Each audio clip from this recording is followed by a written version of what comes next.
ოლიგარქის რეჟიმი საქართველოს კონსტიტუციის წინააღმდეგ ოცნება კიდევ ერთი მექანიზმით ზღუდავს შეკრების და გამოხატვის თავისუფლებას და ქვეყნის მთავარ კანონს უპირისპირდება. კონსტიტუციის მიხედვით მოქალაქეებს უფლება აქვთ წინასწარი ნებართვის გარეშე საჯაროდ შეიკრიბონ. ივანიშვილის ახალი კანონით კი დემონსტრანტებმა აქცია ოცნების პოლიციას უნდა შეუთანხმონ.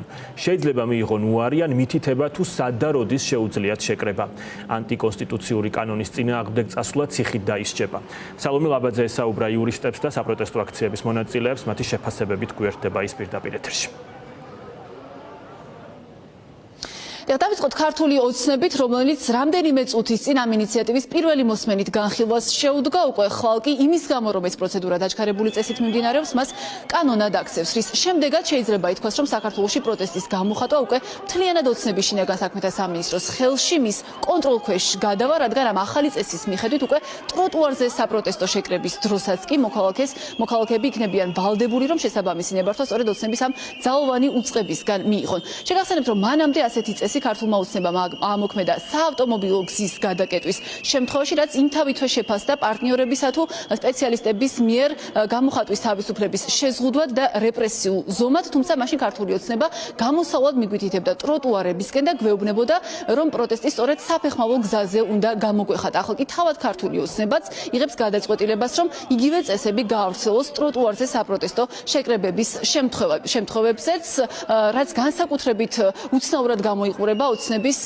იმ პროპაგანდისტული გზავნილის გათვალისწინებით, რომელსაც ივანიშვილის პარტიისგან მთელი წლის განმავლობაში ვისმენთ, რომ თითქოს პროტესტი უკვე გაქრა და ქუჩაში მხოლოდ რამდენიმე მოქალაქე დგას.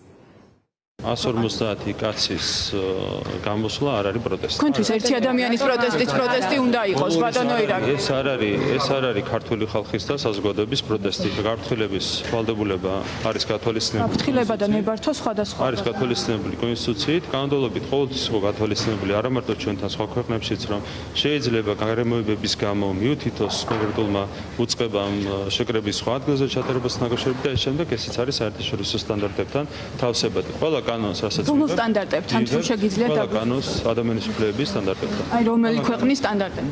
ყველა ქვეყნის. აი მაგალითად რომელი ქვეყნის? საერთაშორისო სტანდარტია, რომელიც არის გაზიარებული სტრასბურგის სასამართლოს მიერ.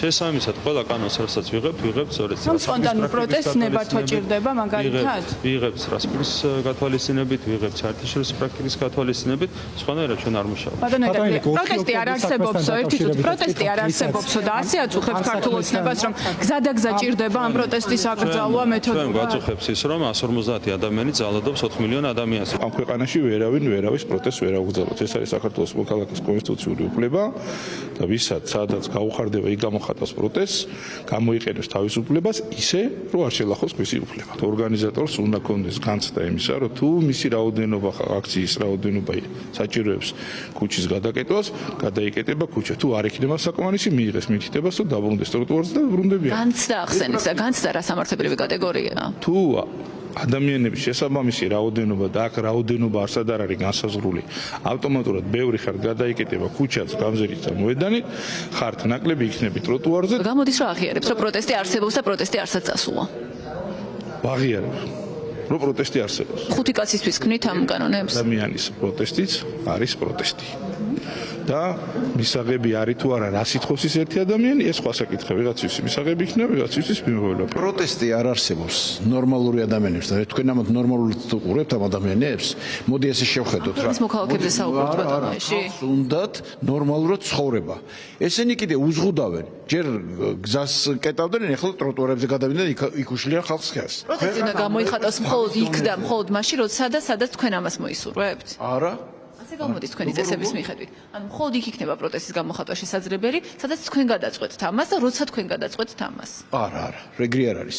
იქნება იქ, სადაც შეუძლიათ თავისი პროტესტი გამოხატონ იმ ადგილზე, თორე ისეთ ადგილზე არ უნდა შეიკრიბნონ, სადაც იზღუდება ადამიანის უფლებები.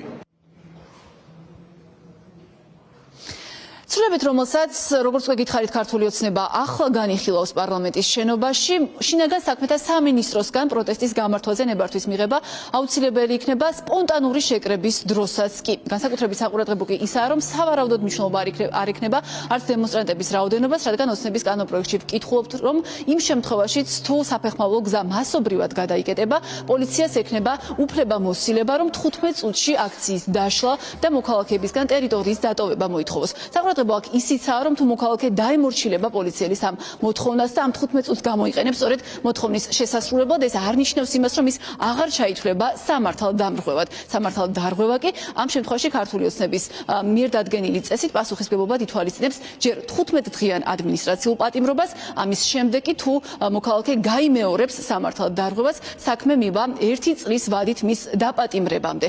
რამდენად პროპორციულია ეს ზომა, ჩვენ ამის შესახებაც დავუსვით ქართული ოცნების წარმომადგენლებს დღეს შეკითხვები პარლამენტის შენობაში, რის პასუხადაც ვისმენთ იმას, რომ ეს წესი გამორიცხავს უმცირესობის მიერ უმრავლესობაზე ძალადობა, სწორედ ეს არის ქართული ოცნების პროპაგანდისტული გზავნილი, რომელსაც ვისმენთ ხოლმე მაშინ, როცა ოცნებას სურს, რომ პროტესტის შემზღუდავი რეპრესიული ზომები დაასაბუთოს. რაც შეეხება სპეციალისტებს, კონსტიტუციონალისტები ამბობენ, რომ ამ ოცნების გათვალისწინებით ეს კანონპროექტი შესაძლებელია, რომ ანტიკონსტიტუციურად შეფასდეს, ხოლო ის მოქალაქეები, რომლებიც რუსთაველის პროტესტში აქტიურად მონაწილეობენ, ამბობენ, რომ ქართული ოცნების მიზანი ამ ცვლილებით არის ისეთი მნიშვნელოვანი თემების გადაფარვა, როგორიცაა მაგალითად BBC-ის სკანდალური გამოძიება, თუმცა ამბობენ, რომ ოცნება ვერც ამ მიზანს მიაღწევს და რაც მთავარია, ვერ მოახერხებს ვერც პროტესტის შეჩერებას.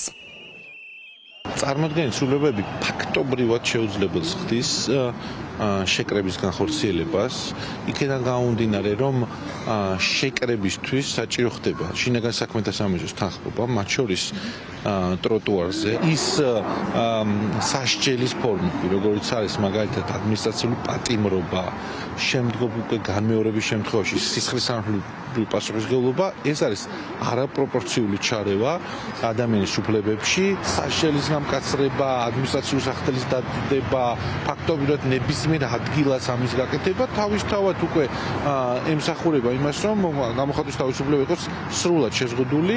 აბსურდთა სისულელეს მოიფიქრებენ და მე კანონს ეძახიან, მით უმეტეს იმ კანონის აღსრულების თვითონაც არა აქ გაწერილი და წარმოდგენილი როგორ უნდა აღსრულდეს, თუნდაც აი მიმართვის შემდეგ რამდენ დღეში გაიცეს ეს პასუხი, ჩვენ დაველოდოთ სადმე მეტროს სამოსასვლელში უნდა დაველოდოთ, ქუჩაზე დაველოდოთ თუ პოლიციასთან დაველოდოთ, მოკლედ არაფერი არ არის გაწერილი. ამიტომ მე მათი კანონები პირადად მე საერთოდ არ მაინტერესებს. უამრავი ესეთი კანონი მიიღეს, რომელიც გადავტეხეთ და უკან მივუყარეთ. გავაკეთეთ ის, რაც ვერ წარმოედგინათ. გააჩნია ამ კანონის აღასრულებენ თუ არა, იმიტომ ხა შეუძლებელია, რომ ის ასობით ადამიანი ყოველდღე გამოდის, ესე მივიდნენ და ეცე და დააკაო. მაგრამ თუ თქვა და ასე მოხდა, ნუ გასაკვირი არც იქნება ამათგან არაფერი, თუ ასე მოხდა, მოსაფიქრებელი იქნება სხვა რამე ალტერნატიული გზები.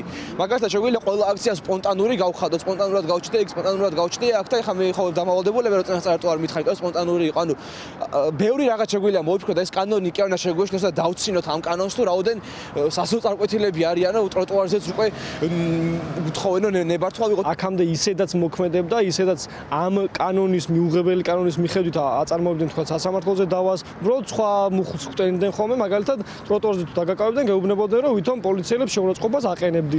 ეხლა გეტყვი რომ ტროტუარზე იდექი და მაგით დაგაკავეთ ტროტუარზე. ანუ რეალურად ის სიტუაცია რაც არსებობდა აქამდე, ხო, ეგ არ იცვლება. ამას ცდილობს რეალურად ქართული ოცნება რომ აი დაგვაშინოს და კიდე ახალი კანონი მივიღეთ და ვეღარაფერს ვეღარ იზავთ. არა, ეს არის სისულელე. მთავარი თემის გადაფარვას ცდილობენ, იმის გადაფარვას ცდილობენ, რომ ისინი არიან, არ ვიცი, მკვლელები არიან და კრიმინალებიანი მართლა, იმიტომ რომ გაიმეტეს ხალხი მოსაკლავად და დასასახიჩრებლად და ცემეს და იძალადეს.